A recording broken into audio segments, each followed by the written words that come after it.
MP সাহেবের এলাকায় কাজ কি? এমপি সাহেবের এলাকায় কাজটা কি? আপনি যে এলাকা এলাকায় ঘুরবেন কি জন্য? কি কারণটা বলতে হবে তো। আপনাকে যদি সংবিধান সেই পাওয়ার, যে আমি চ্যালেঞ্জ করছি যে সংবিধান একটা সংসদ সদস্যকে কি কি কাজ করার পাওয়ার দিচ্ছে, দেখান আমাকে। ওই যুক্তিতে আমি গাড়ির বিরোধিতা করছি না, আমি আপনার কাজে আসছি।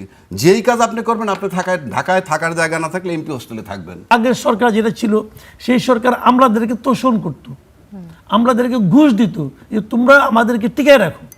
এই জন্য আমরা মাথায় উঠে গেছিল। এটা উচিত না। ওনারা গাড়ি কিনবেন, ওনাদের গাড়ি কিনে ওটা আপনার সুদবিহীন লোন নিতে হবে কেন ওনাদেরকে? এটাও তো অন্যায়। এগুলো সব বন্ধ করা উচিত আমি মনে করি। আমি সরকার থেকে কোনো অনুকম্পা চাই না, আমি সরকারের ট্যাক্স ফ্রি গাড়ি চাই না, আমি সরকারের তেলও চাই না। আমি যেটা চাই সেটা হলো যে আমাদেরকে বিনা সুদে কিছু টাকার ব্যবস্থা করে দেয়, কারণ আমাদের পক্ষে সেই আমরা ইলেকশন করার পরে আর এত টাকা নাই। বিনা সুদে কিছু টাকার ব্যবস্থা করে দেয়, আমরা একটা গাড়ি নেব। নেতা বদলায়, দল বদলায়, জন্ম নেয় নতুন দল, কিন্তু সাধারণ মানুষের ভাগ্য কি বদলায়? আশ্বাস আর প্রতিশ্রুতি ফিরে আমরা খুঁজব বাস্তবতার প্রতিফলন। আমাদের কাজ প্রশ্ন করা, দেশ ও মানুষের স্বার্থে প্রশ্ন করেই যাব। থাকবে মত ও ভিন্ন মতের শ্রদ্ধা। স্টার নিউজ কড়া আলাপের সঙ্গে শান্তা চার্লিন। দর্শক, কড়া আলাপে আজ আমাদের সঙ্গে রয়েছেন তিনজন সম্মানিত অতিথি, যার মধ্যে দুজন এই মুহূর্তে স্টুডিওতে উপস্থিত রয়েছেন এবং একজন কিছুক্ষণের মধ্যে আমাদের সাথে যুক্ত হবেন। আমাদের সাথে রয়েছেন মাসুদ কামাল, জ্যেষ্ঠ সাংবাদিক। আমাদের সাথে রয়েছেন আবু হেনা রাজ্জাকি, সিনিয়র আইনজীবী, বাংলাদেশ সুপ্রিম কোর্ট, প্রধান নির্বাহী কর্মকর্তা, বাংলা ফাউন্ডেশন। এবং আমাদের সাথে কিছুক্ষণের মধ্যে যুক্ত হবেন শাহাদাত হোসেন সেলিম, সংসদ সদস্য, বিএনপি। আমাদের আজকে কড়া আলাপ, আমরা আলোচনাটা শুরু করতে যাই। সংসদ সদস্যদের মধ্যে আজ হাসনাত আব্দুল্লাহ, আপনারা জেনে থাকবেন যে আমরা দেখেছি যখন নির্বাচনী প্রচারণা হচ্ছিল তখন বিএনপি দলীয় কর্মীরা এবং এনসিপির এবং জামাতের অনেক নেতাকর্মীরা বলেছেন যে তারা ট্যাক্স ফ্রি গাড়ি নেবেন না। আজ যখন উপজেলায় সংসদ সদস্যদের অফিস পাওয়ার খবরটি আসলো, তখন এই খবর পেয়ে চলাচলের জন্য একটি গাড়ি চেয়ে বসলেন হাসনাত আব্দুল্লাহ। মাসুদ কামাল, আপনাকে দিয়ে আলোচনাটা শুরু করতে চাই যে এনসিপির সংসদ সদস্য হাসনাত আব্দুল্লাহ বলেছেন যে অপোজিশন থেকে আপনাদের সবাইকে থ্যাংক ইউ জানাচ্ছি যে উপজেলা পর্যায়ে অন্তত একটি বসার জায়গা হয়েছে। এখন এই পার্লামেন্টের সেকেন্ড মোস্ট জুনিয়র হিসেবে একটা কথা বলছি যে ইউএনও মহোদয়ের গাড়ি থাকে, উপজেলা চেয়ারম্যানের গাড়ি থাকে, তাহলে আমাদের ভাড়ার গাড়িতে চলতে হয়, আপনাদেরকে লজ্জায় আমরা বলতে পারি না। এখন নির্বাচনের প্রচারে সংসদীয় এলাকার আনাচে কানাচে চষে বেরিয়েছে এমপি প্রার্থীরা, তখন তারা গাড়ির ব্যবস্থা করতে পেরেছে, কিন্তু এখন আমরা দেখছি যে তারা আসলে গাড়ি ছাড়া চলতে পারছে না। এর কারণটা কি? মানে এখন মানুষের কাছে যাওয়ার জন্য তাদের গাড়ি কেন প্রয়োজন হচ্ছে? গাড়ির প্রয়োজন আছে, একদম নাই তা না। বাংলাদেশের যে আইন, সে আইনেও তারা বলেছে যে সংসদ সদস্যদের জন্য তারা একটা ট্যাক্স ফ্রি গাড়ি নিতে পারবে, এবং আমরা এই ট্র্যাডিশনটা দেখেছি। এবং তারা এই ট্যাক্স ফ্রি গাড়িটা নেওয়ার সময় তারা এত দামি গাড়ি নেয় যে গাড়ি ট্যাক্স ফ্রি এনে আবার বিক্রি করে দেয়, বিক্রি করে দিয়ে যে লাভের টাকাটা থাকে ওটা দিয়ে তারা আবার নিজেরা আরেকটা গাড়ি কিনে। এরকম আমরা সংসদ সদস্যদের মধ্যে দেখেছি, অনেকের মধ্যে দেখেছি। তো নির্বাচনের সময়, নির্বাচনের আগে, নির্বাচনের পরে প্রথমে জামাত ইসলাম যারা ছিলেন তারা বললেন যে তারা কোনো ট্যাক্স ফ্রি গাড়ি নেবেন না। এবং তারেক রহমান সাহেব যখন শপথ নিলেন তখন ওনার এমপিদের নিয়ে উনি সবাইকে দিয়ে বলিয়ে নিলেন যে আমরা কোনো ট্যাক্স ফ্রি গাড়ি নেব না এবং আমরা কোনো প্লট নেব না। এগুলি মৌখিক কথা, তারা কিন্তু এই ব্যাপারে কোনো আইন হয়নি, আইন কিন্তু চেঞ্জ হয়নি, আইন আগেরটাই আছে।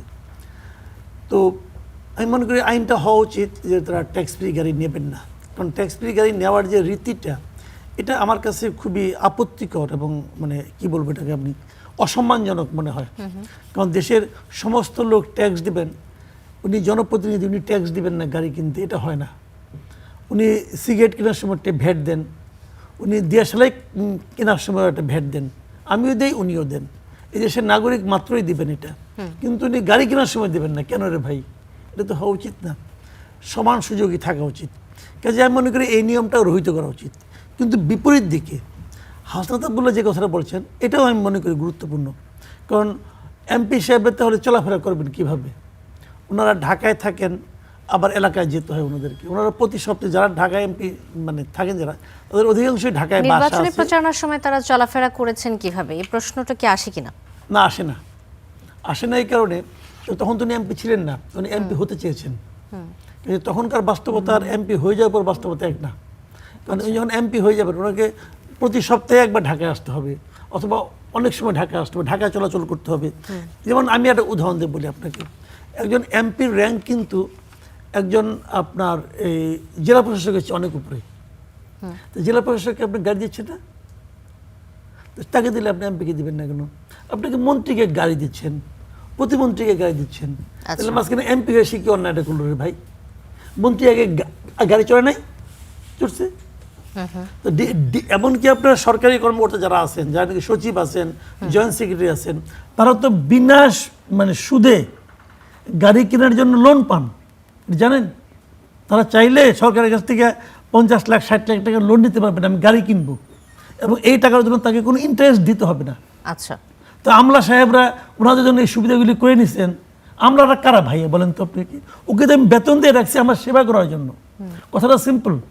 বাড়িতে আমার যারা আগে দেখতেন আপনার বড় বড় যারা অবস্থাপন্ন লোক আছে, তারা তাদের বাড়িতে কিন্তু একজন বাজার সরকার রাখতো, একজন হিসাব সরকার রাখতো, তারা যে বাজার টাজার করে নিয়ে আসতো। এরা হলে বেতনভোগী ব্যক্তি, এই ফ্যামিলির লোককে সেবা দেওয়ার জন্য। তো আমাদের এই সমস্ত আমলা যারা, তাদেরকে তো আমরা বেতন দিয়ে রাখছি আমাদের সেবা করার জন্য। ওনারা দায়িত্ব নিয়ে নিজেদের সেবা করেন, আমাকে সেবা করেন না। এটা তো হলো না রে ভাই। কিন্তু যেহেতু ওনারা ক্ষমতাবান, অথবা আমি বলবো আগের সরকার যেটা ছিল, সেই সরকার আমলাদেরকে তোষণ করতো, আমলাদেরকে ঘুষ দিত যে তোমরা আমাদেরকে টিকায় রাখো। এই জন্য আমলারা মাথায় উঠে গেছিল। এটা উচিত না। ওনারা গাড়ি কিনবেন, ওনাদের গাড়ি কিনে ওটা আপনার সুদবিহীন লোন নিতে হবে কেন ওনাদেরকে? এটাও তো অন্যায়। এগুলো সব বন্ধ করা উচিত আমি মনে করি। জি মাসুদ কামাল, ধন্যবাদ আপনাকে। আবু হেনা রাজাকে আপনার কাছে একই প্রসঙ্গে আসতে চাই। হাসনাত আবদুল্লাহর গাড়ি চাওয়ার প্রস্তাবে সমর্থন জানিয়েছেন বিরোধী দলীয় নেতা ও জামাতে ইসলামের আমির শফিকুর রহমান। যদিও নির্বাচনী ইশতেহারে ট্যাক্স ফ্রি গাড়ি না নেওয়ার প্রতিশ্রুতি জামাতেরও ছিল, একই প্রসঙ্গ আসলে জামাতের দিকেও আসছে। আগে উপজেলা পর্যায়ে একজন এমপির সরকারি খরচে অফিস লাগবে, উপজেলা চেয়ারম্যান ও ইউএনও অফিসের গাড়ি আছে, তাই এমপিদেরও আসলে গাড়ি লাগবে। এই তুলনাটা আসলে কতটা সম্মানজনক বলে আপনার কাছে মনে হয়? না, মাসুদ ভাই যে কথাটা বললো, তো এটা তো আপনি যদি স্ট্যাটাস দেখেন, তাহলে স্ট্যাটাস দেখলে এমপি গাড়ি পাবে না কেন? এটা তো ভেরি সিম্পল। আপনি একজন এমপির স্ট্যাটাস কি? কিন্তু আমি অন্য আসপেক্টে আলোচনা করি, আমি তার সাথে দ্বিমত করছি না, যেগুলো উনি বলছেন সব ঠিক আছে। কিন্তু আপনি যদি নির্বাচনের আগে তারা গাড়ি নেবে না বলছেন, সেই বিষয়টা আপনি আনলেন, ঠিক আছে, এটা এক লাইনে শেষ। বাংলাদেশের সমস্ত বিজ্ঞ সিনিয়র রাজনীতিবিদদের পক্ষ থেকে আমি আশা করি মাসুদও একমত হবেন, যদি আমি এরশাদের পতনের পর থেকেও ধরে থাকি, শুধু ওইটুক থেকে 90 সাল থেকেও যদি ধরে থাকি, সবার কথা একটাই ছিল কমন রাজনীতিবিদদের, সেটা রাজনীতিতে শেষ কথা বলতে কিছু নাই। আশা করি সবাই শুনছেন। শেষ কথা বলতে কিছু নাই মানে হচ্ছে সকালে একটা বলবো, বিকালে একটা বলবো, পরদিন সকালে আর একটা বলবো। তো বলছিলাম গাড়ি নিব না, এখন নিব, তো হঠাৎ ধার, সমস্যা কোথায়? মানে এক এক সময় এক এক কথা বলবেন, Yes, এটা yes, স্বাভাবিক? yes. আচ্ছা, এটা বাংলাদেশের রাজনীতিতে স্বাভাবিক। গণভোটে হা ভোট দিতে বলছিলেন, এখন গণভোট বেআইনি। কি হইল কথাটা? কি হইল, কি কথাটা হইল কি? আমরা এই 4 জনে মিলে মেনে নিলাম যে গণভোট হবে। পাশ করার পর আপনি পুরো পাওয়ার পেয়ে গেলেন, আপনি বললেন না গণভোট বেআইনি। এত মানছিলেন কেন? এই জন্য বলছি জাস্টিফাইড। এটা যারা ধরে তারা আমি মনে করি যে বাংলাদেশের রাজনীতি সম্পর্কে কিছুই জানে না, আর যারা ধরে তারাও একই জিনিস। শেষ কথা বলতে কিছু নাই, ধরলাম আপনাদের, সমস্যাটা কি? আবার কথা পরিবর্তন হয়ে যাবে। ডেফিনেটলি আমি তো বললাম, এবং এটা সবাই মেনে নেয় একাগ্র চিত্তে, মানে এটা কোনো অপরাধ নয়। এইবার আসেন, তারপরে আসেন গাড়ি লাগবে কি লাগবে না, আরেকটা প্রশ্ন। এমপি সাহেবের এলাকায় কাজ কি? এমপি সাহেবের এলাকায় কাজটা কি? কি কাজ বলেন? যাবেন জনসাধারণের কাছে, যাবেন মানুষের কাছাকাছি যাবেন, এবং সেখানে কি কি প্রবলেম আছে সেগুলো আইডেন্টিফাই করবেন। কারণটা কি? সেটার জন্য তো এমপি না, আপনাকে জানতে হবে তো, সেটার জন্য তো এমপি না। উপজেলা চেয়ারম্যানদের কাছ থেকে, তাদের উপজেলা চেয়ারম্যান, ইউনিয়ন চেয়ারম্যান, স্থানীয় সরকার, তাদের কাছ থেকে প্রবলেমটা আসবে। এবং সাংসদের কাজ কি? সাংসদের কাজ মানে সংসদ সদস্যের কাজ অ্যাকর্ডিং টু কনস্টিটিউশন। আমি বলতেছি অ্যাকর্ডিং টু কনস্টিটিউশন, আমার বানানো না। সংসদ সদস্যের কাজ হলো আইন প্রণয়ন করা, আচ্ছা, বাজেট প্রণয়ন করবে, বাজেটের বিল উত্থাপন করবে, রাষ্ট্রপতি নির্বাচন করবে, প্রধানমন্ত্রী নির্বাচন করবে, সংসদ নেতা নির্বাচন করবে, উপনেতা নির্বাচিত হবে, হুইপ নির্বাচিত হবে, ওভারঅল স্পিকার নির্বাচিত হবে, এইগুলো তাদের মেইন কাজ। আমার চেয়ে উনি ভালো জানেন সংসদ সদস্যদের কাজ মূলত এইটা। আচ্ছা, আর আপনি যে এলাকা এলাকায় ঘুরবেন কি জন্য, কি কারণটা বলতে হবে তো। আপনাকে যদি সংবিধান সেই পাওয়ার, যে আমি চ্যালেঞ্জ করছি যে সংবিধান একটা সংসদ সদস্যকে কি কি কাজ করার পাওয়ার দিচ্ছে, দেখান আমাকে। ওই যুক্তিতে আমি গাড়ির বিরোধিতা করছি না, আমি আপনার কাজে আসছি। যেই কাজ আপনি করবেন, আপনি ঢাকায় থাকার জায়গা না থাকলে এমপি হোস্টেলে থাকবেন, এমপি হোস্টেল আছে এখানে, যদি সেটা আপনি না পোষায় আপনি ভাড়া থাকেন। সেক্ষেত্রে উপজেলা চেয়ারম্যানরা যদি ঢাকায় আসে কোনো কাজে, তাদের সেটা তো কি আরেক ব্যবস্থা চ্যাপ্টারে দেয়া গেলেন, হবে? হ্যাঁ, সেটা তো আপনি এই আরেকটা প্রসঙ্গে আসি চ্যাপ্টারে তাহলে। গেলেন। উপজেলা কথা প্রসঙ্গে চেয়ারম্যান তো এটাও আসে যে তারাও তো ঢাকায় আসতে পারেন কোনো না কোনো কাজে। আসুক, গাড়ি নিয়ে আসবে, সমস্যা কি? উপজেলা চেয়ারম্যান তো গাড়ি বরাদ্দ পায়, সে গাড়িতে আসবে। ঢাকাতেও তাদের জন্য অফিস বরাদ্দ থাকবে তাহলে একই সেটা তো আর এক প্রশ্ন। আপনি একটার সাথে আর একটা, ঢাকায় তার অফিস লাগবে কেন? তার তো অফিস ঢাকায় কোনো কাজ নাই, আচ্ছা, তার কি কাজ ঢাকায়? সুতরাং আর আপনি এমপি সাহেব বসে ওই যে ট্রেডিশনাল, আমি এখন এলাকায় যাব, এলাকায় বসতে হবে, সবার সাথে কথা বলবো, বসার জায়গা কই, ইত্যাদি ইত্যাদি, আপনার ফাংশন ওখানে নাই। জি। সেই অর্থে আমি বলছি। আর গাড়ি চাইছিলাম আগে, এখন চাইছি, আগে বলছিলাম নিব না, এখন নিব, কারণ রাজনীতিতে শেষ কথা বলতে কিছু, সকাল একটা বিকেল একটা বৈধ। জি। শাহাদাত হোসেন সেলিম, সংসদ সদস্য বিএনপি, আমাদের সাথে যুক্ত হয়েছেন। স্বাগত জানাচ্ছি আপনাকে কড়া আলাপে। আমাদের আলোচনা হচ্ছিল সংসদ সদস্যদের মধ্যে একজন আমাদের এনসিপির সংসদ সদস্য হাসনাত আব্দুল্লাহ বলেছেন যে উপজেলা পর্যায়ে যেহেতু বসার জায়গা হয়েছে, গাড়ির আবেদন করেছেন তিনি চলাচলের জন্য, এখন ট্যাক্স ফ্রি গাড়ি না নেওয়ার ঘোষণা দিয়ে এখন পুরো গাড়ি ফ্রি চাওয়া তার যাতায়াতের সুবিধার জন্য, এই বিষয়টাকে আপনি সমর্থন করেন কিনা? শতভাগ সমর্থন করি, অবশ্যই সমর্থন করি। কারণ একজন সংসদ সদস্যের বহুমাত্রিক কাজ আছে, একজন ইউনিয়ন পরিষদের চেয়ারম্যানের একটা বসার জায়গা আছে, জনগণের সাথে তার সরাসরি সম্পৃক্ত হওয়ার জায়গা আছে, একজন উপজেলা চেয়ারম্যান বাড়ি পায়, গাড়ি পায়, অফিস পায়, একজন সংসদ সদস্য একটা অফিস পেতে কোনো সমস্যা নেই। আর গাড়ির ব্যাপারে আমার বক্তব্যটা হলো যে এরকম, যে আমরা ট্যাক্স ফ্রি গাড়ি চাই না, ট্যাক্স ফ্রি গাড়ি চাওয়ার দরকার নাই, আমাদেরকে মানে বিনা সুদে আমাদেরকে গাড়ি দেওয়া হোক। আগে যেরকম ট্যাক্স ফ্রি গাড়িতে দেখা গেল যে আপনার সবচেয়ে দামি গাড়িটা আনে 4-5 কোটি টাকা ট্যাক্সের দেয়, সরকারি দেয় না, আমরা ট্যাক্স দিতে রাজি আছি। আমরা আমাদেরকে যদি স্বল্প সুদে অথবা বিনা সুদে একটা গাড়ির ব্যবস্থা করে, তাহলে সেটা আমাদের জন্য ভালো। কারণ আমরা জনগণের প্রতি কমিটমেন্ট দিয়েছি প্রথমে যে আমরা শুল্কমুক্ত গাড়ি নেব না, আমরা জমি নেব না, আমরা এই কথার মধ্যে আছি। হাসনাত আব্দুল্লাহ সাহেব আজকে বলেছে, যেহেতু আপনার বসার যে জায়গাটার কথা বলেছেন, উপজেলাতে একটা বসার জায়গার ব্যবস্থা করবেন, সেটা উপজেলাতে বসে উপজেলা কার্যক্রমটা সঠিকভাবে পরিচালিত হবে কি না, সেখানে কোনো রকম আপনার কেওস কনফিউশন হবে কিনা, এগুলো নিয়ে আমরা চিন্তা করছি। ভিন্ন কোনো জায়গায় আমরা বসতে পারি কিনা সেগুলো নিয়ে চিন্তা করছি, কিন্তু আমাদের বসা দরকার। এখন একজন সংসদ সদস্যের জনগণের কাছে যতটা জবাবদিহি করতে হয়, আমরা 2 মাস হয়নি যে আপনার সংসদ সদস্য হিসেবে নির্বাচিত হয়েছি, আমি চেষ্টা করেছি প্রত্যেকটা ইউনিয়নে প্রত্যেকটা গ্রামে যাওয়ার জন্য। তারপরও কিন্তু বলে যে কই, ইলেকশন হওয়ার পরে তো আপনার আর দেখছি না, আপনাকে শুনছি না। এবং আমাদের কাছে মানে যেহেতু এখন টেলিফোনের জমানা, আপনার ব্যক্তিগত স্বামী স্ত্রীর সমস্যা হতে আরম্ভ করে, জায়গা জমির সমস্যা হতে আরম্ভ করে, হেন কোনো বিষয় নেই যেটা আমাদের কাছে আসে না।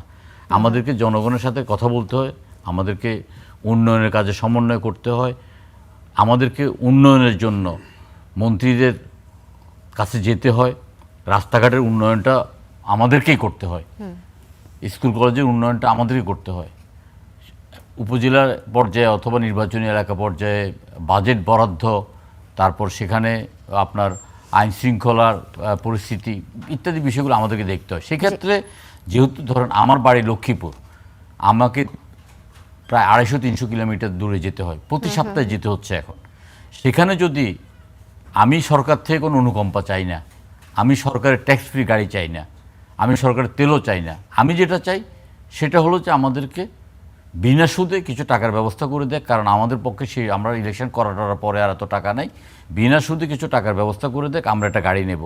আর গাড়িটারও একটা মাপকাঠি করা দরকার। আপনার এর আগে দিয়ে আমাদের একটা প্রাডো দিলেই চলে, যেহেতু মেইন রোডের মধ্যে চলাফেরা করি স্বল্প মূল্যে, খুব বেশি না। আমরা 10 কোটি টাকা আমরা 10 কোটি টাকার অডি চাই না। আশা কি থাকছে কিনা সংসদে? যেহেতু স্বরাষ্ট্রমন্ত্রী এটা নাকচ করে দিয়েছিলেন শুরুতেই হাসনাত আব্দুল্লাহর বক্তব্যের পরে, পরবর্তীতে হয়তো পরিবর্তন হতে পারে, আপনারা কি আশা থাকছে কিনা তাহলে দেখুন, সিদ্ধান্ত পরিবর্তনের? সংসদ অধিবেশন শেষ হওয়ার পরে আপনার সমস্ত এমপি, প্রায় 15-20 জন এমপি মাননীয় প্রধানমন্ত্রীর কাছে গিয়েছেন, অ্যাপ্রোচ করেছেন। প্রধানমন্ত্রী নাকচ করে দিয়েছেন যে না, বৈশ্বিক এই অবস্থার মধ্যে দিয়ে আমরা নিজেরাই গাড়ি কেনা বন্ধ করে দিয়েছি, তেলের পরিমাণ বন্ধ করে দিয়েছি, এই মুহূর্তে গাড়ি দেওয়ার কোনো চিন্তা ভাবনা সরকারের মধ্যে নেই। আপনারা আপনাদের মতো করেই আপনারা এলাকায় যাবেন, সেটা আমাদের কিছু করার নেই, এটা বলে দিয়েছে। শাহাদাত হোসেন সেলিম, একটি অন্য প্রসঙ্গে আসি। চট্টগ্রামে আপনি দেখে থাকবেন সরকারি সিটি কলেজে ছাত্রদল এবং ছাত্র শিবিরের মধ্যে সংঘর্ষের ঘটনাটি ঘটেছে। জি। কলেজের ভবনের দেয়ালে একটি গ্রাফিতির নিচে লেখা ছিল ছাত্র রাজনীতি ও ছাত্রলীগ মুক্ত ক্যাম্পাস। এখন গতকাল সোমবার রাতে কলেজ শাখা ছাত্রদলের যুগ্ম আহ্বায়ক আব্দুল্লাহ মামুনের নেতৃত্বে একদল নেতাকর্মী সেখানে গিয়ে গ্রাফিতি থেকে ছাত্র শব্দটি মুছে দেয় এবং সেখানে লিখে দেন গুপ্ত। এই বিষয়টি নিয়ে কলেজ ক্যাম্পাসে বাকবিতণ্ডার জেরে দফায় দফায় সংঘর্ষ হয়েছে। এখন অন্য সংগঠনের দেয়াল লিখন মুছে এই যে ইচ্ছে মতো একটা শব্দ লিখে দেয়া, এটা কি উস্কানি দেয়া না, নতুন করে সংঘর্ষে জড়ানোর ব্যবস্থা করা না? আমি ঠিক বলতে পারবো না যে লেখাটা কে লিখেছে, এটা হাতে কলম মানে হাতে নাতে ধরা পড়েছে কিনা। আর ছাত্রলীগের জায়গায় লিখছে গুপ্ত লীগ, এটা তো বলেছে নাকি? ছাত্র শব্দটি মুছে লিখে দেন গুপ্ত। গুপ্ত, হ্যাঁ, গুপ্তটা একটা বহুল প্রচারিত, কারণ আপনার এখানে আপনার ইসলামী ছাত্র শিবিরের অসংখ্য নেতাকর্মী ছাত্রলীগের মধ্যে গুপ্ত অবস্থা ছিল। আমরা মনে করছি যে এই মুহূর্তে বিএনপিতেও অসংখ্য গুপ্ত আছে, জামাতে ইসলামের গুপ্ত আছে। এটা তাদের একটা রাজনৈতিক কৌশল। 60-এর দশকের দিকে আপনার কমিউনিস্ট পার্টির নেতৃবৃন্দরা ন্যায় ভাষা নিতে গুপ্ত সংগঠন হিসেবে থাকতো, গুপ্তভাবে থাকতো, নাম পরিবর্তন করে থাকতো। তো এখানেও সেরকম কোনো কিছু থাকতে পারে কিনা। যদিও ধরেন ছাত্র রাজনীতির ভিতরে ইথিক্স যদি মানা হয়, তাহলে আমার মনে হয় এই ধরনের কর্মকাণ্ড থেকে বিরত থাকাই ভালো।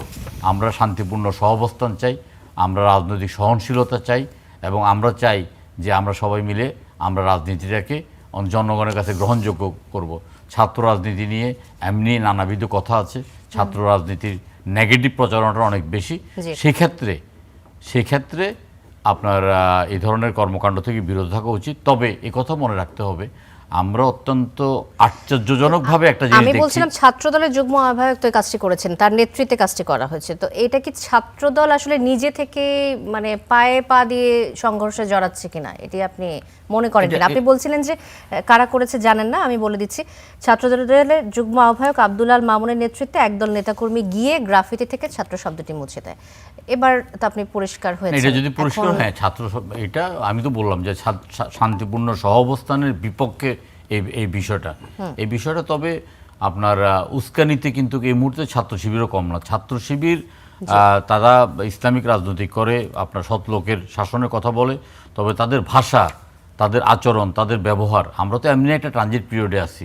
মানে আমাদের একটা পুরো একটা সমাজ ব্যবস্থা আমরা মনে করি যে অসভ্যতামি করলে, ইত্রামি করলে, অশ্লীল বাক্য ব্যবহার করলে এটাই বুঝি এখনকার রাজনীতি, অ্যারোগেন্সিটাই এখনকার রাজনীতি।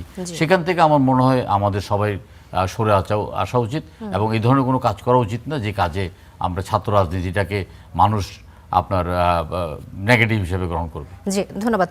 আবু হেনা রাজ্জাকি, আপনি শুনছিলেন শাহাদাত হোসেন সেলিম যেটা বলছিলেন যে উস্কানিতে ছাত্র শিবিরও কম নয়, ইত্রামি করলে বা অসভ্যতা করলে আসলে সেটি রাজনীতি বলে গণ্য করতে হবে এমন কোনো বিষয় নেই। ছাত্র শিবিরকে কি আপনি উগ্র মনে করেন বিভিন্ন সময়ে বিভিন্ন ঘটনার পরিপ্রেক্ষিতে, আপনার কাছে মনে হয় কিনা?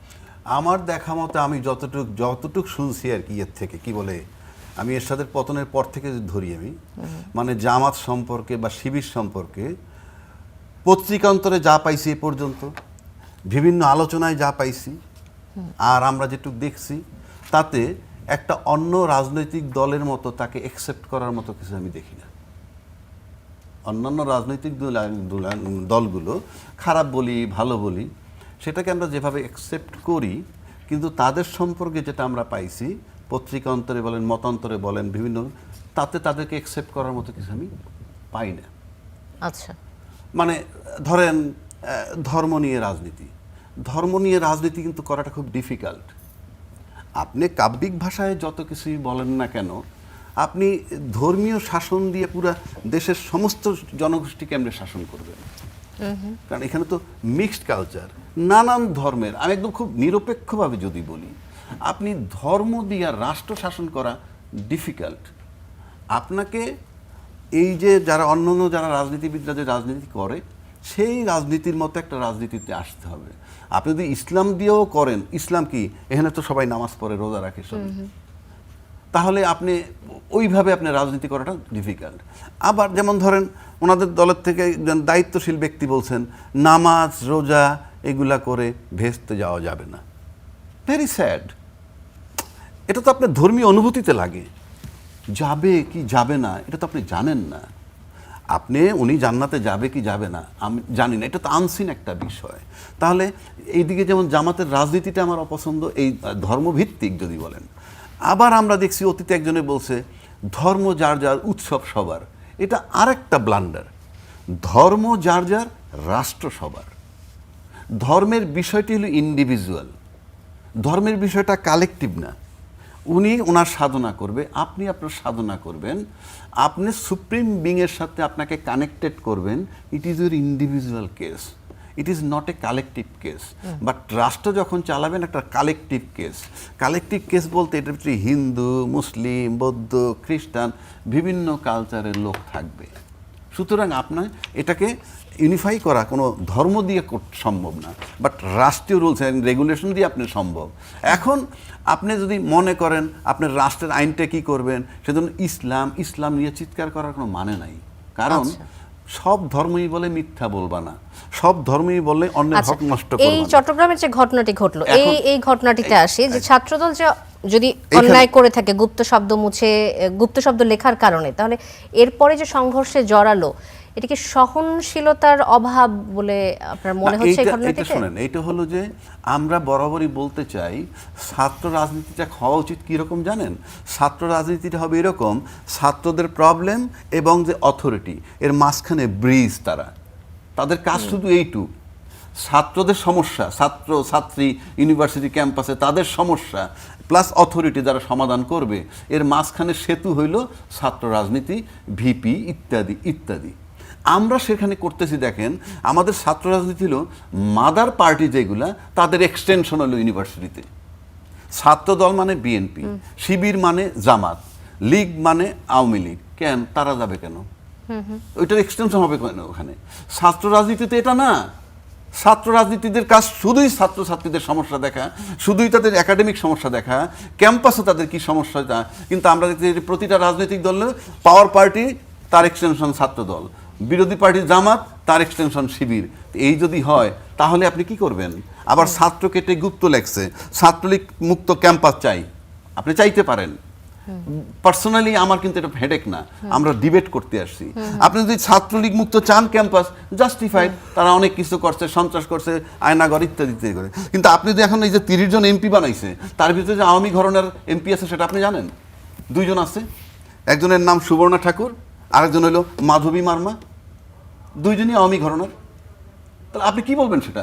আপনি একদিকে ছাত্রলীগ মুক্ত ক্যাম্পাস চান, আপনি আবার এখানে ছাত্রলীগের থেকে যে ছিল একজন এপিপি নাকি আমি দেখাইতে পারবো। তো আপনি তো এইখানে আপনার দলের ভিতরে যে 33 জন এমপি নিছেন, তার ভিতরে 2 জন আওয়ামী ঘরানার, আবার তার ভিতরে আরো অনেকে আছে। কিন্তু মানে বিএনপি এমন একটা দল, আপনি কয়জন? 33 জন না 36 জন। আচ্ছা, 36 জন মহিলা চুজ করতে পারেন নাই তারা তাদের দল থেকে। আচ্ছা, এই উত্তরটা নিব আমরা। না, তাহলে আপনি বলেন, আপনি ছাত্রলীগ মুক্ত ওইদিকে চান, এদিকে ছাত্রলীগ যার অতীত ইতিহাস তাদেরকে নিয়ে আপনি এমপি বানাচ্ছেন। মানে হোয়াট ইজ দিস? আবু হেরা রাজ্জাকে আবার আসবো আপনার কাছে। মাসুদ কামাল, একই প্রসঙ্গে এই যে ছাত্রদল দেয়াল লিখন মুছে গুপ্ত শব্দটি লিখে দিল, এটি কি আসলে এই কারণেই দ্বন্দ্ব হয়েছে, নাকি আপনার মনে হয় যে আগেই তাদের মধ্যে কোনো দ্বন্দ্ব ছিল যেটার বহিঃপ্রকাশ হয়েছে এই ঘটনার মধ্য দিয়ে? আমার মনে হয় আগেই দ্বন্দ্ব ছিল, এটা একটা উপলক্ষ বানাইছে আর কি। দেখেন একটা কথা আমি বলি, যে জিনিসটা সেলিম ভাই জানতে চাইলেন যে এটা কি ছাত্র দলের লোক লিখছে, এটা শিওর কিনা, আপনি তাকে বললেন যে হ্যাঁ আমি শিওর। ভালো কথা। আমার আরেকটা প্রশ্ন, এই আগে যে গ্রাফিতিটা ছিল, এটা কি শিবির লিখেছিল নাকি ছাত্রদল লিখেছিল? যারা এটা চেঞ্জ করেছে তারাও তো লিখতে পারে, তারা হয়তো মনে করছে যে ক্যাম্পাসে ছাত্রলীগ নিষিদ্ধ, ছাত্রলীগ লিখে ছাত্রকে এটা গুপ্ত লীগ লিখছে, এতে খুব বেশি কিছু যায় আসে না। বরঞ্চ আমি মনে করি ছাত্রলীগের চেয়ে গুপ্ত লীগটা এখন বেশি ভয়ঙ্কর। তো এটা নিয়ে আসলে মারামারি করার মতো ইস্যুটা না, আসলে ইস্যু অনেকগুলি ছিল, এটাকে তারা একটা বানায় নিছে আর কি, উপলক্ষ করে তারা মাঠে নামছে। তো এখন এই জিনিসটা আমি মনে করি খুব একটা জরুরি বিষয় না। গুপ্তলীগ খারাপ? গুপ্তলীগ কি আছে না? যখন এই আপনার ডাকসুর যে ভিপি, সে কি আওয়ামী লীগের ছাত্রলীগের লোক ছিল না? সেখানে সে স্লোগান দেয় নাই? তার ওরকম অনেক ছবি তো এদের দেখা যায়। ওই সময় একটা কথা বলছিল এই ছাত্র দলের সভাপতি রাকিব, সম্ভবত রাকিব, সে একটা কথা বলছিল যে আমরা জানতে পারলাম যে এই সাদিক কায়েম হলো মানে ছাত্র শিবিরের সভাপতি। তো একে তো আমরা এই হিসেবে চিনতাম না, অন্য একটা দলের লোক হিসেবে চিনতাম। তো ঠিক আছে, এই গত 15 বছরে ঢাকা ইউনিভার্সিটিতে ছাত্র শিবিরের যে কমিটিগুলি ছিল, তাহলে নিশ্চয়ই ছিল, গুপ্ত অবস্থায় ছিল। সেই কমিটির নামগুলি একটু প্রকাশ করেন। আচ্ছা, শিবির করে নাই কেন? করলে দেখতেন ওই লোকগুলি অনেকে আওয়ামী লীগের বড় নেতা, বিএনপির বড় নেতা হয়ে বসে রয়েছে, তার নামটা প্রকাশ করেন। আপনি তো একটা আদর্শিক রাজনীতি করেন, এখন তো আপনারা মুক্ত, এখন তো আপনাদের কোনো বিপদ নাই, বিপদে কোনো ভয় আছে নাই, এখন নাম বলেন না কেন? এখন নাম বলতে সমস্যাটা কি? বলে না জিনিস। এগুলি আসলে আমি মনে করি গুপ্ত জিনিসটাই ভয়ঙ্কর, এটা যে দলেরই হোক না কেন। মনে করেন এখন দেখবেন, আগামীতে দেখবেন আওয়ামী লীগের লোকজন জামাতের মধ্যে গুপ্ত হয়ে ঢুকে পড়ছে, অথবা বিএনপির মধ্যে গুপ্ত হয়ে ঢুকে গেছে। কেন ঢুকছে? তারা হয়তো বাধ্য হয়ে ঢুকবে, অথবা মায়ের ভয়ে ঢুকবে, কী হবে আমি জানি না। কিন্তু আমার যে কোশ্চেনটা হলো, যে আরেকটা কথা বলা হয় যে শিক্ষাঙ্গনে ছাত্র রাজনীতি চলবে না, এটা কিন্তু শিবির বলে না, বলে। এবং এই যে ঢাকা ইউনিভার্সিটি ডাকসুতে যে শিবিরের লোকজন জিতছে, তাহলে ওরা কীভাবে জিতলো? ওরা বলছে আমি তো শিবির নামে জিতি নাই, অন্য নামে জিতছি। আপনি আমাকে চা দিচ্ছেন, এটা কিন্তু আমি দুধ মনে করে খাই, তাহলে কিন্তু দুধের স্বাদ পাবো না তো ভাই। এখন এই সাদিক কায়েম, ফরহাদ, এরা যে নামেই করুক, ওরা তো আসলে শিবির। এটা তো এখন ওরা কমিটি করতে পারবে, সমস্যা নাই। ছাত্রদল যখন কমিটি করতে গেল, তখন কমিটি করতে দেওয়া যাবে না। কেন যাবে না? তারা শিক্ষাঙ্গনে ছাত্র রাজনীতি চায় না।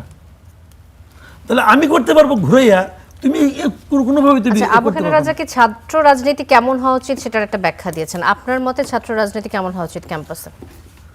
শুনেন, আমি যখন ক্যাম্পাসে ছিলাম আমি ছাত্র রাজনীতি করতাম, ঠিক আছে? আমি এমনি যে সক্রিয় রাজনীতি করতাম, এবং আমরা ওইভাবে দেখে দেখে অভ্যস্ত। যখন আমাদের দেশ স্বাধীন হয়, তখনও কিন্তু ছাত্র রাজনীতির একটা বড় ভূমিকা ছিল আমাদের দেশে।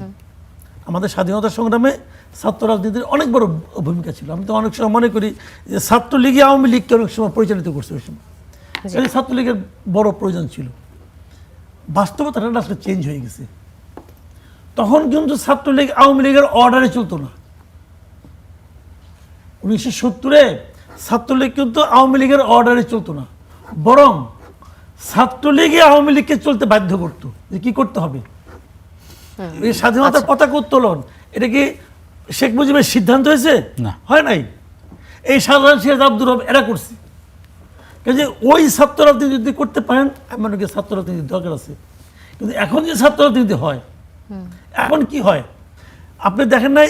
ছাত্রলীগের কমিটি হবে, নেত্রী ঠিক করে দিবে কমিটি কি হবে। তাই তো বললাম। আর নেত্রী কেমনে বুঝবে যে কাকে আনতে হবে? নেত্রী বুঝবে হলো কে আমার অনুগত থাকবে, তাকে আমি বানাবো।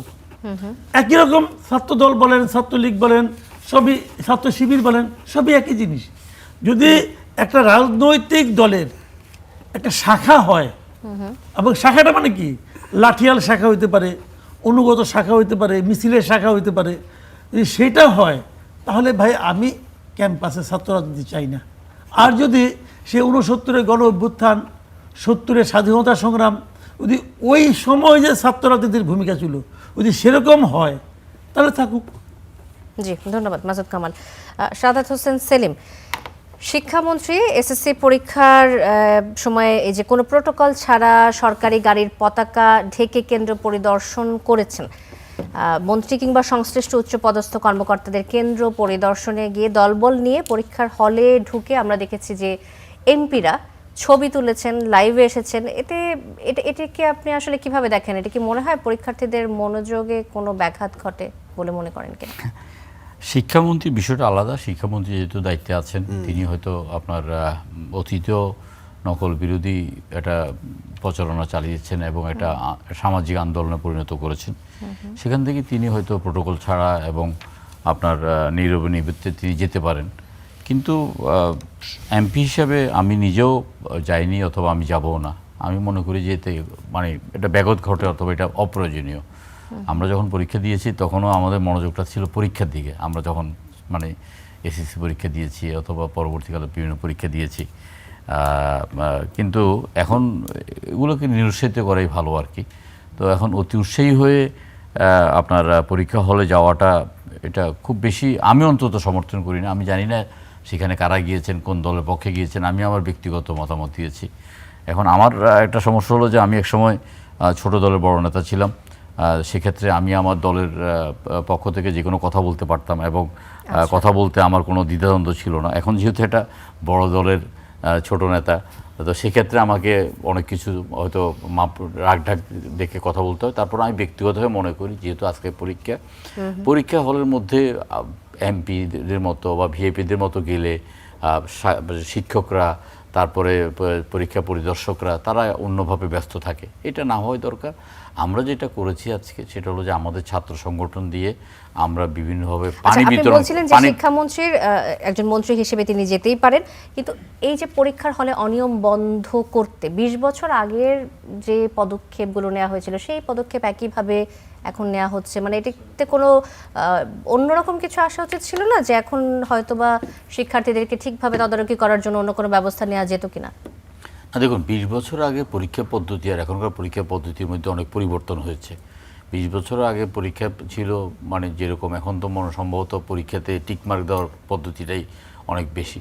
তো সেক্ষেত্রে আপনার নকল প্রতিরোধ অথবা পরীক্ষার্থীদেরকে শান্তিপূর্ণভাবে পরীক্ষাটা দেওয়া এবং পরীক্ষার্থীরা যেন কোনো অনিয়মের আশ্রয় নিতে না পারে, সেক্ষেত্রে শিক্ষার্থীদেরকে যেমন সচেতন করা দরকার, তার চাইতে বরঞ্চ অনেক বেশি প্রয়োজন শিক্ষকদেরকে এই ব্যাপারে উদ্বুদ্ধ করা, সচেতন করা, দায়িত্বশীল আচরণ করা এবং তাদেরকে শাস্তিমূলক ব্যবস্থার আওতায় আনা।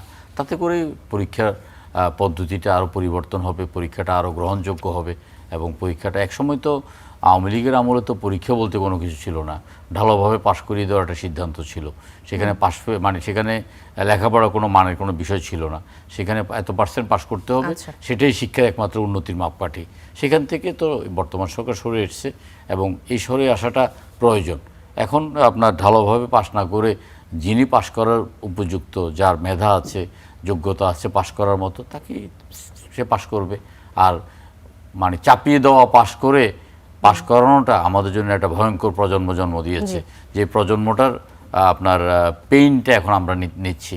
তো সেখান থেকে আমার মনে হয় এখন একটু পরিবর্তন অবশ্যই যুগের দাবি, সময়ের দাবি। জি, সাদাত হোসেন সেলিম, আবার আসবো নিশ্চয়ই। আবু হেনা রাজ্জাকি, আপনার দৃষ্টি আকর্ষণ করছি একই বিষয়, যে এমপিরা গিয়ে যে লাইভ করছেন, তারা যে অনেক তদারকির খবর প্রচার করছেন, এটিকে আপনি কিভাবে দেখছেন? আমার ব্যক্তিগতভাবে ধারণা সবারই একটা ইচ্ছা লাইমলাইটে থাকা, মানে কেউ যাতে আলোচনার থেকে পিছিয়ে না পড়ে, এরকম মনে হয়। মানে এখন দেখবেন এই রাস্তাঘাটে এমন একটা ইস্যু নিয়ে কথা বলে চট করে বলে দিবে, তুমি এটাকে নিয়ে কটাক্ষ করছো, তুমি এই অমুকের সম্পর্কে, মন্ত্রী সম্পর্কে এইটা বলছো, তুমি এই যে কটাক্ষ, দেখবেন এগুলো ভাইরাল হয় এবং একটা ইন্টেনশন থাকে, সবাই বোধহয় একটু হাইলাইটেড হতে চায়। আচ্ছা, আমি হামজাও কি সেটি হতে চেয়েছিল মানহানিকর মন্তব্যে? এই প্রশ্ন আমাকে তো মাঝখানে জি জি জি, ওটা রাখেন আপনার প্রশ্ন, আমি আপনি এটার উত্তর দেওয়ার পরে অবশ্যই যোগ করতে পারেন। এখন আপনি আসেন পদ্ধতি যেগুলো আজকে চালাইতে চাচ্ছে, যেমন শিক্ষামন্ত্রীর কথা বললেন, উনি কিন্তু শিক্ষামন্ত্রী ছিলেন আজকের থেকে রাফলি কত 20 বছর আগে মনে করেন। তো 20 বছর আগের পরিস্থিতি আজকের পরিস্থিতি নাই। 20 বছর আগে কামাল সাহেব মানসিকতা আজকের মানসিকতা এক না, তার ঘরের ডিসিপ্লিন একরকম না, ওনার ঘরের ডিসিপ্লিন আমার ঘরের ডিসিপ্লিন একরকম না, পোশাক পরিচ্ছদ, খাওয়ার টেস্ট ফেস সবই কিন্তু বদল হয়ে গেছে। 20 বছর আগে গুলশান মানিতে এত রেস্টুরেন্ট ছিল না। তা মানে কি সময়ের সাথে সাথে সব কিছু পরিবর্তন হয়। ঘরে ঘরে ল্যাপটপ তখন ছিল না, আমরা তো টয়লেট ছিল বাইরে, ঘরের থেকে বাইরে, এখন টয়লেট ঘরের মধ্যে, এবং টয়লেট থেকে এসে ডাইনিং টেবিলে বসতেছেন। But we are modern, but আর যদি ওইটা ভাবেন কত হাইজেনিক, তো এখন ওইটা যদি আপনি ওইভাবে চিন্তা করেন তাহলে সব কিছুতেই পরিবর্তন হয়েছে, শিক্ষা ব্যবস্থার পরিবর্তন হয়েছে। উনি ওখানে যাবেন কেন? একটু আগে বলছে এমপির কাজ কি, আমি বলছি ওটা তার কাজই না, উনি তো সফট মেজাজ, ওটা তার কাজই না, ওটা কোনোভাবেই তার কাজ না। এমপির কাজ পার্লামেন্ট সংবিধান সীমাবদ্ধ করে দিছে। তো এই যে পরিবর্তনের সাথে সব কিছু পরিবর্তন হইতে হয়, তার আলোকেই কিন্তু সেই পরিবর্তনের নামেই কিন্তু আমরা গণভোট আনছিলাম। জি জি। সেই গণভোটে কি চাইছিল, সব কিছু যখন পরিবর্তন করা দরকার, সংবিধানটা একটু পরিবর্তন করা দরকার। সে কারণে গণভোট আনছিল যে সংস্কার, এবং হ্যাঁ জয়যুক্ত করছে দেশে, আমরা সেটা মানতেছি না। যেহেতু মানতেছি না, তার মানে মুখে বলি আমরা মডার্ন, ইন অ্যাকশন আমরা পিছনে, তা নাহলে আমরা এই সংস্কার করতেছি না কেন? কাজেই হলে এমপি যাবে, ছবি উঠবে, লিখে রাখেন, হলে এমপি যাবে, ছবি উঠবে। বিচার বিভাগ আলাদা করতে চাইছিলাম, করতে দেন নাই। তাহলে বিচার বিভাগে যারা কাজ করবে তারা ভাববে মন্ত্রী আমার নিয়োগকর্তা, ভয়ে কাঁপতে থাকবে। এই বাংলাদেশ। আপনি মুখে বলবেন আধুনিক, কিন্তু অ্যাকশনে আপনি পুরাতন। এইবার আসেন একটা কথা বলি।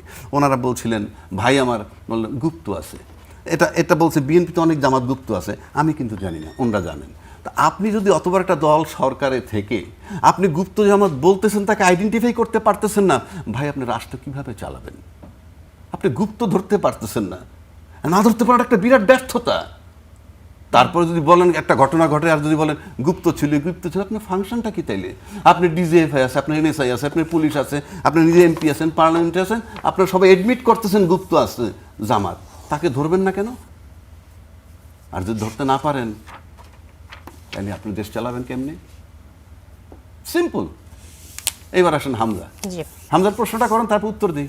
আমির হামজার বিরুদ্ধে বিদ্যুৎ, জ্বালানি ও খনিজ সম্পদ মন্ত্রী ইকবাল হাসান মাহমুদ টুকুকে নিয়ে মানহানিকর মন্তব্য করার অভিযোগে দায়ের করা মামলায় গ্রেফতারি পরোয়ানা জারি করেছেন আদালত।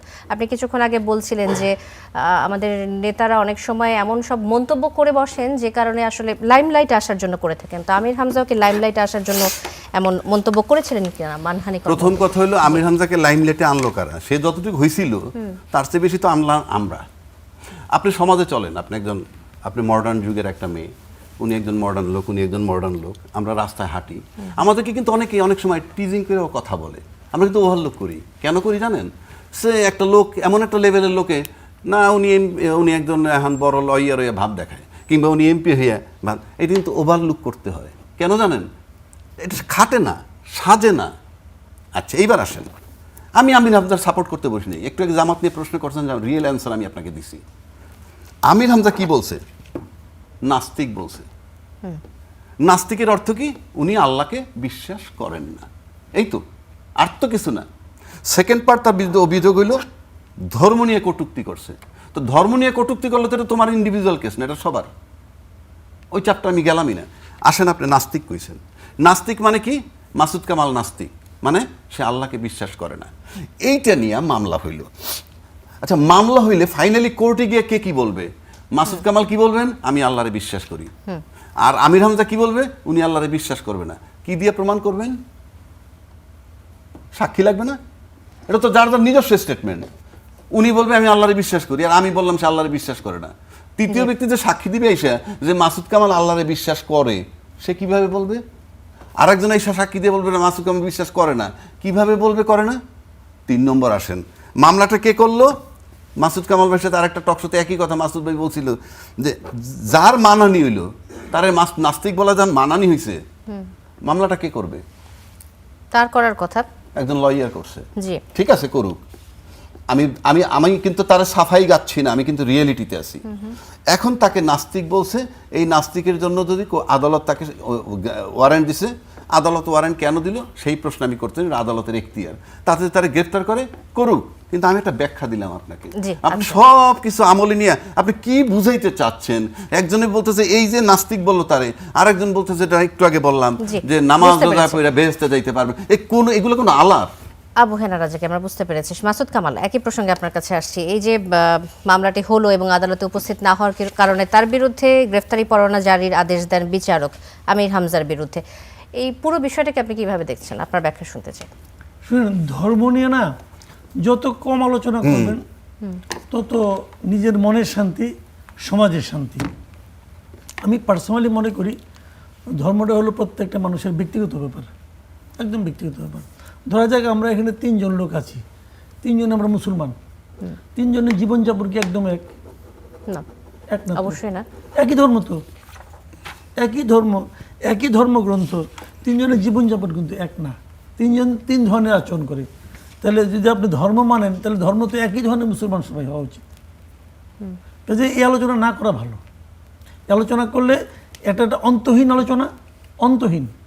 যার হাতে তলোয়ার আছে সে হলো সবচেয়ে ভালো জ্ঞানী আর কি। কারণ সে তলোয়ার নিয়ে যখন এখানে মনে করেন এখন তো তলোয়ার নাই, ধরেন একটা পিস্তল আছে, যারা পিস্তল হলে পিস্তল ক্ষমতা আছে ধরে। সে যদি পিস্তল হাতে রেখে বলে যে, দেখো এটা দুধ না, আপনি বলবেন হ্যাঁ দুধ। এটা তো ভাই ক্যারিশমা তো কাপের না, ক্যারিশমা পিস্তলের। এখন আমির হামজা আমাকে সাহেব, যদি AK-47 বাইর করি তখন আপনি আবার অফ। হ্যাঁ, তখন আমির হামজা সাহেব ভাই এমপি হয়েছেন বাংলাদেশে। একজন এমপি হওয়া মানে কি, সে খুব পাওয়ারফুল লোক, খুবই আমাদের পাশে একজন পাওয়ারফুল লোক বসে আছে। না উনি পাওয়ারফুল হইলে ওনারে আমরা অল থ্রু চিনি। এমপি কিন্তু একটা পাওয়ারফুল লোক, তার হাতে অনেক ক্ষমতা। কারণ আমির হামজা সাহেবরা তো ওখানকার লোকজন ভোট দিয়ে এমপি বানাইছেন, ওনাকে নিয়ে আপনি হাসাহাসি করতে পারেন, এতে ওনার এমপি গিরি কিন্তু কমবে না, উনি এমপি থাকবেন। আচ্ছা, তাহলে আপনিই থাকবেন। কাজেই উনি বলছেন, উনি যেহেতু বলছেন কি করবো, আবার আদালত তাকে গ্রেপ্তারি পাওয়া দিছে, দেখা যাক কি হয়, আদালত যদি গ্রেপ্তার করতে পারে করুক। এই ধরনের মন্তব্য কি আপনার কাছে মনে হয় যে দৃষ্টি আকর্ষণের চেষ্টা বা অনেক বেশি লাইমলাইট আসার চেষ্টা? আপনি ব্যক্তিগত আমির হামজা সাহেব এমপি হয়েছে, আমির হামজা সাহেব তো বলে ফেলছে। আমি তো ওনার বক্তব্য অনেক আগে থেকে শুনি। আমাকে ওনাকে মানে আমার কাছে ওনাকে কখনোই স্বাভাবিক মানুষ মনে হয় নাই। সেটা বলতে পারেন, আমার কাছে মনে হয় মনে হয়নি। হ্যাঁ এখন এটা আমার মনে তো হয় নাই। এখন ওই কুষ্টিয়া যে এলাকা থেকে পাস করছেন ওই এলাকার ম্যাক্সিমাম লোকের কাছে মনে হয়েছে। এখন এই জন্য কি ম্যাক্সিমাম লোককে আমি ইগনোর করতে পারবো, তাদের দিয়ে আমি হাসি ঠাট্টা করতে পারবো না তোর ভাই, তাই না? তারা মনে করছে, আপনি কি করবেন? গণতন্ত্রের এটাই সৌন্দর্য, গণতন্ত্রের এটাই রূপ। এই রূপকে আপনি কুৎসিত বলতে পারেন, যদি বলেন না এই রূপটাই ভালো, গণতন্ত্র মানতে হবে, আমাদের গণতান্ত্রিক দেশে বাস করি। মাসুদ কামাল, ধন্যবাদ আপনাকে। শাহাদাত হোসেন সেলিম, কিছুক্ষণ আগে আবু হেনা রাজ্জাকি একটি বিষয় নিয়ে এসেছিলেন যে ওই যে সংরক্ষিত মহিলা আসনে 36 জন আপনারা যে সিলেক্ট করেছেন, এটি আসলে কিসের ভিত্তিতে করেছেন? দু একজনকে নিয়ে প্রশ্ন উঠেছে, তাদের মধ্যে একজন হচ্ছে সুবর্ণা শিকদার, তিনি আওয়ামী লীগের রাজনীতি করেছেন, তারপরে আপনারা বিএনপিতে তাকে সংরক্ষিত মহিলা আসনে সিলেক্ট করেছেন। এটি কি আপনারা জানতেন না, নাকি জেনেও আসলে জিনিসটিকে এমনভাবে করা হচ্ছে যে অন্য দল থেকে আসলেও আমাদের কোনো সমস্যা নেই, আমাদের রাজনীতিতে ব্লেন্ড হয়ে যেতে পারবে? তার আগে আমি একটু হেল্প করি, আমি কিন্তু ওই ভাবে আনিনি এই বিষয়টা। আমি বিষয়টা আনছি যে ছাত্রলীগ মুক্ত ক্যাম্পাস করতে চাইলে আপনার দলের ভিতর আপনি এমপি নির্বাচন করতে ছাত্রলীগ থেকে, সেইটা বলছি। জি, দেখুন 1970 সালে সারা জাতি আওয়ামী লীগ করেছে। 73 সালে আওয়ামী লীগ থেকে অসংখ্য লোক মুখ ফিরিয়ে নিয়েছে। 78 সালে যখন বিএনপি জন্ম নিয়েছে, অসংখ্য বিভিন্ন রাজনৈতিক দলের থেকে বিএনপি গঠিত হয়েছে। রাজনৈতিক দল পরিবর্তন করা উপমহাদেশে নতুন কিছু নয়, এটা রাজনৈতিক দল পরিবর্তন করতেই পারে। সেক্ষেত্রে আপনার বিএনপি 36 জনের একটা পেয়েছে, তাদের সংরক্ষিত আসন পেয়েছে। 36 জনের মধ্যে আমি মনে করব ব্যক্তিগতভাবে 1200 জন ফর্ম কিনেছে, 900 জন জমা দিয়েছেন। তার মধ্যে বেস্ট সিলেকশনটা করেছে আপনার রাজপথের আন্দোলন সংগ্রামের ত্যাগী নেত্রী, তারপর সাবেক ছাত্রনেত্রী, বর্তমান ছাত্রনেত্রী, সবাইকে নিয়ে করেছে। হ্যাঁ, দুটো বিষয় নিয়ে একটু কথা হচ্ছে। একজন হলেন যে আপনার আওয়ামী লীগ আমলে এপিপি ছিলেন সম্ভবত কোর্টের, তিনি আপনার পার্বত্য অঞ্চলের। আরেকজন হলেন যে আপনার মতুয়া সম্প্রদায়ের।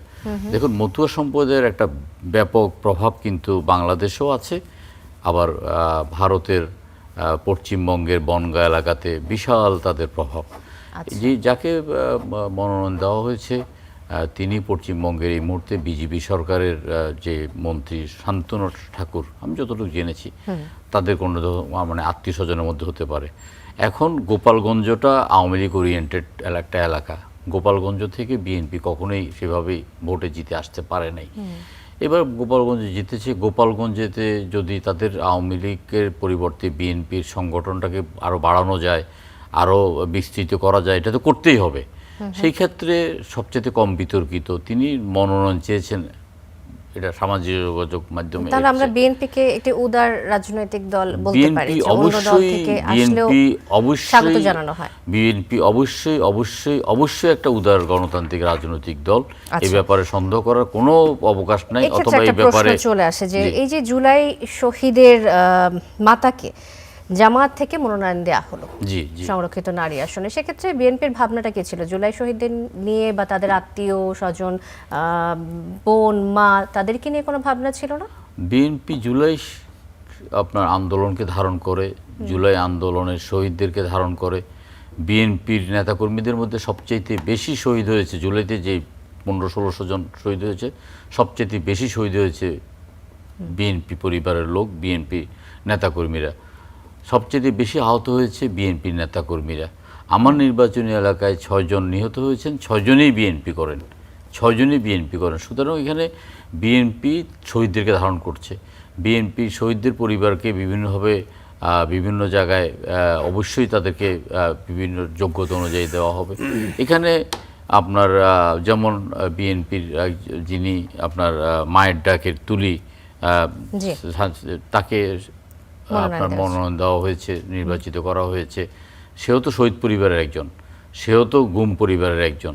সুতরাং সেখানে এটা মানে খুব বেশি আপনার বলার, এই যে জামাত যে আপনার একজনকে মনোনয়ন দিয়ে খুব বেশি একটা কাজ করেছে এটা না। জামাতের আসলে আপনার সেইভাবে মহিলাদের প্রতি জামাতের কোনো আগ্রহ নেই। কারণ গত যে আচ্ছা। আপনার ঐক্যমত্য কমিশনের একটা সিদ্ধান্ত হয়েছে এই নির্বাচনে, মানে শতকরা 5 ভাগ সরাসরি নারী মনোনয়ন দেওয়া হবে, জামাতের একজনকে মনোনয়ন দেওয়া হয়নি। এখন আমরা দেখতে চাই জামাতে যে সমস্ত নারীরা সংসদে গিয়েছেন, তারা সংসদে কত ঘন্টা কাজ করেন, 5 ঘন্টার বেশি তারা আদৌ সংসদে, 5 ঘন্টার বেশি তারা সংসদে আদৌ থাকেন কিনা সেই ব্যাপারও দেখতে হবে। কারণ জামাত ইদানিং টকশোতে যাচ্ছে, আর এর আগে জামাত টকশোতে যেত না। বা একটা ইসলামিক রাজনৈতিক দল, আমার একটা অভিজ্ঞতা আছে, 8টা বাজে একটা ইসলামিক রাজনৈতিক দলের সাথে আমার টকশো, 1 ঘন্টা আগে তিনি জানতে চেয়েছেন যে ওই উপস্থাপক কে, মহিলা না পুরুষ। যখন বলল যে উনি মহিলা উপস্থাপক, উনি 1 ঘন্টা আগে ডিনাই করেছেন। এটা তাদের ব্যক্তিগত, মানে নারীদের সম্মানের ক্ষেত্রে জামাত অথবা ইসলামিক রাজনৈতিক দলগুলো খুব বেশি উদার, এই কথাটা বলতে পারবো না। সুতরাং তারা হয়তো সেখানে তাদের মনোনয়ন দিয়েছেন, অন্যদেরকেও মনোনয়ন দিয়েছেন, বা মানে কিছুটা বানরের পিঠেভাগও করেছেন তারা। আপনার যেমন তাদের জোটের 2-1 জনকে মনোনয়ন দিয়েছেন। সব মিলিয়ে জামাতের মনোনয়নের সাথে বিএনপির মনোনয়নের সেভাবে আপনার তুলনা করা যায় না। কারণ বিএনপির নারী নেত্রীরা যেই পরিমাণ আপনার আন্দোলন সংগ্রামে যতটা ছিল, জামাতের কোন নারী নেত্রী আন্দোলন সংগ্রামে ছিল না। ফেসবুকে বলেছেন যে 1984 থেকে 2026 পর্যন্ত তার জীবন তছনছ করে দিল, মনোনয়ন পাননি, তার dedication. Advocate Arifa jasmine Nahin, এই অভিযোগটি এসেছে, আপনি বোধহয় নামটি পরিচিত থাকবেন এই বিষয়ে। তো অনেকগুলো নমিনেশন হয়েছে, এর মধ্যে এমন একটি স্ট্যাটাস আমরা দেখে আমাদের চোখ আটকে গেল। এই বিষয়ে কিছু বলতে চান কিনা? না, দেখুন, আপনার 2006 সাল থেকে 2026 সাল পর্যন্ত অসংখ্য নারী নেত্রী তাদের জীবনের শ্রেষ্ঠ সময় রাজপথে কাটিয়েছেন, আন্দোলন করেছেন, জেলে গিয়েছেন। আসন মাত্র 36টা, প্রার্থী 900। এটা পৃথিবীর কোনো শক্তি সবাইকে সন্তুষ্ট করতে পারতো না। যারা আন্দোলন সংগ্রামে ভূমিকা রেখেছে, একটা সরকারি রাজনৈতিক দল ইচ্ছা করলে তাদেরকে অনেক জায়গায় তাদেরকে দলের নেতৃত্বে আনতে পারে, তাদেরকে রাষ্ট্রের বিভিন্ন কাজে তাদেরকে লাগাতে পারে। তারা একটু ধৈর্য ধরতে হবে। আর অনেকের মধ্যে ক্ষোভ আছে, দুঃখ আছে, বেদনা আছে। আমরাও রাজপথের অনেককে সাথীকে আমরা এইবার সংসদে পাইনি, সেটা পুরুষ হোক আর সেটা নারী হোক। নিঃসন্দেহে অপেক্ষা করতে হবে। রাজনীতিতে শেষ কথা বলতে কিছু নেই। আমি 50 বছরের মতো রাজনীতি করেছি। আমার অনেক শিষ্য যারা আমার হাত ধরে রাজনীতি করেছে, তারা অনেক আগে সংসদ সদস্য হয়ে গেছে। কিন্তু আমি একেবারেই মাটি কামড়ে, ধৈর্য ধরে, বহু কষ্ট করে, বহু পথ অতিক্রান্ত করে আমি সংসদ সদস্য হয়েছি। ধন্যবাদ আপনাকে সাদাত হোসেন সেলিম। এই কথাতে মনে হয় আপনার সাথে একমত আবু হেনা রাজ্জাকেও। রাজনীতির শেষ কথা বলে কিছু নেই, কিছুক্ষণ আগেও বলছিলেন তিনি। আবু হেনা রাজ্জাকে, আপনার কাছে আরেকবার আসবো। ছোট করে যদি বলেন যে এই যে জামাতের অবস্থান যেটি বলছিলেন সাদাত হোসেন সেলিম, যে 5% নারী আসন সংখ্যা নির্দিষ্ট করার বিষয়টি তারা বারবার বলেছে, যেটি রুল করা হয়েছিল কিন্তু তারা করেনি, এই যে নারী নেতৃত্বকে সামনে আসতে না দেয়া, এটা কি ইচ্ছাকৃত? না, এখানে তো আমার একটু দ্বিমত আছে। যেটা 5% দেওয়ার কথা সেটা হলো সংস্কার হওয়ার পর যেটা হবে তখন, এর আগে বাধ্যতামূলক নয়। তো সংস্কার তো করেন নাই আপনি এখনো। সংস্কার করলে এই ডেপুটি স্পিকার পদ ম্যান্ডেটরি বিরোধী দলকে দেওয়া, কিন্তু আপনি অফার করছেন। অফার এটা তো করুণার ব্যাপার নয়। সুতরাং আপনি সংস্কার করেন, সংস্কার করার পর দেখবেন কেউ ফলো করে কিনা। I am telling the reality. না, সংস্কার করার পদ্ধতিটা কি? সংস্কার সেটা সেই পদ্ধতিটা বিতর্ক কি? আরেকটা, সেই বিতর্ক তো সময় নাই। কিন্তু সংস্কার যেহেতু হয় নাই, গণভোটের আলোকে জুলাই সনদ মোতাবেক হয় নাই যেহেতু, সুতরাং এখন তাকে আমার ব্লেম দেওয়ার কোনো যুক্তি নেই। পাশাপাশি আরেকটা কথা বলি, যে কথাটা বারবার আপনি বলার চেষ্টা করছেন যে রাজ্জাকি সাহেব বলছে এটা, আমি কিন্তু এখানে তুলনা করছি। আপনি যেভাবে ছাত্রলীগ মুক্ত ক্যাম্পাস চান, পক্ষান্তরে আপনি আওয়ামী মুক্ত সংসদ চান না। বিষয়টা এরকম দাঁড়াইলো। কারণ আপনি দুইটা ছাত্রলীগের ওই যে দিচ্ছেন, তাদেরকে যদি এমপি বানাইছি, এটা নিয়ে আমার কোনো আপত্তিই নাই, আমি একমত। কিন্তু আপনি এক জায়গায় বলবেন ছাত্রলীগ মুক্ত ক্যাম্পাস চাই, আবার এখানে পার্লামেন্ট ছাত্র আওয়ামী মুক্ত চান না, বিষয়টা কেমন হয়? একদিকে থাকবেন তো। আচ্ছা, that is my debate. Masud Kamal কিছু যোগ করতে চান কিনা? না, এটা আমি রাজ্জাকে বলো না যে এটা ওনার ডিবেট, এটা ডিবেট না তো, এটা আমাদের নিয়তি। নিয়তি, হ্যাঁ, আপনি এটা নিয়তি হিসেবে মেনে নেন। হ্যাঁ হ্যাঁ, ঠিক আছে। নিয়তির উপর কিন্তু আপনার কোনো হাত নাই। হাত নাই, মেনে নিলাম। একটা আছে, বুঝলেন, খুব প্রচলিত একটা কৌতুক আছে। এক রাজনৈতিক নেতার এক কিশোর ছেলে আর কি, সে বাবাকে জিজ্ঞেস করেছে, বাবা এই দেশপ্রেমিক কাকে বলে আর দেশদ্রোহী কাকে বলে? তখন বাবা বলতেছে, যে বিরোধী দল থেকে যারা নাকি দল ত্যাগ করে আমাদের দলে যোগ দেয় সেগুলো দেশপ্রেমিক, আর আমাদের দল থেকে যে অন্য দলে চলে যায় সেগুলো দেশদ্রোহী। এখন দেশদ্রোহী এবং দেশপ্রেমিকের সংজ্ঞাও কিন্তু রাজনৈতিকভাবে নির্ধারিত হয়।